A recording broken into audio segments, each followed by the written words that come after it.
There's 8,400,000 species of life. I think our scientists have discovered maybe 3,000, I think 200, something like that, species of life.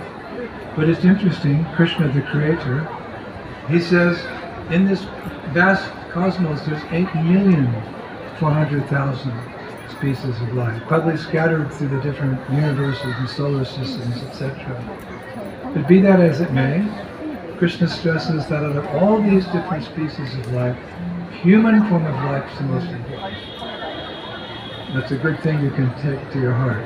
Human life is the most important, for many reasons. Probably most important is that the Creator has endowed us with what we call in Sanskrit, buddhi. Buddhi in Sanskrit means intelligence. We've all heard of Lord Buddha. So Buddha means the intelligent one or the enlightened one. But all of us have this intelligence, which distinguishes us from other species of life. And mankind has used that intelligence in amazing ways the last 200 or 300 years, science, technology, medicine, etc. And that's fine. We have a good standard of life, most people. But actually Krishna says in the Gita that that intelligence has been given to us for a higher purpose. A higher purpose. And what is that higher purpose?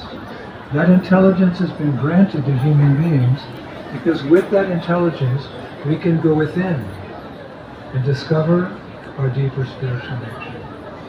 It's a fact that within this body there's a spiritual energy.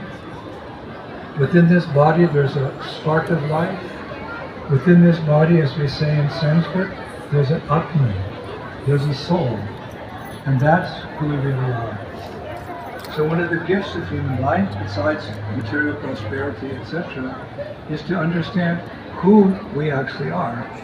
Because unless you know for certain who you are, you can't live life in such a way as to find that satisfaction, that happiness, that content that everyone's looking for. We'll misdirect our efforts. So this is the first step in the science of self-realization. To understand that I'm not the body. I'm the particle of spirit within the body. Like for example, when you talk about your body, you don't say I hand, I arm, I head, I body. Do you do that? I arm, I head. It's my hand, it's my arm, it's my body. Who's the me? That's the first question of life. Who's the me inside? Like, if you think about it, the body is made of matter. Skin, bones, blood, urine, stool, so many components to the body, all material.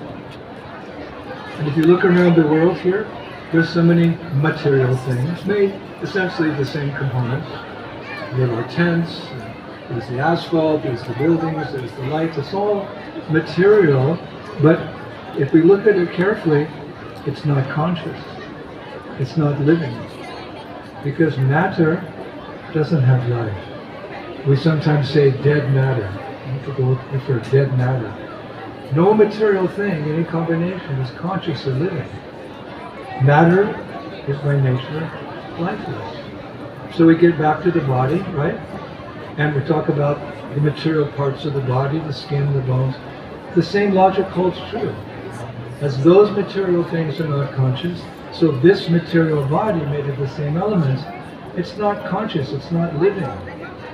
But here I am. So what's giving it the life? It's that particle of spirit, it's that soul. And you have to learn who you are. We're suffering from, you could say, like a spiritual amnesia. Amnesia, sometimes you're injured and then you can't remember anything. Like I was in a car accident many years ago, and I woke up in the hospital and all my friends were there. I couldn't recognize anyone because of the brain injury, this amnesia. Fortunately, it went away after a couple of days.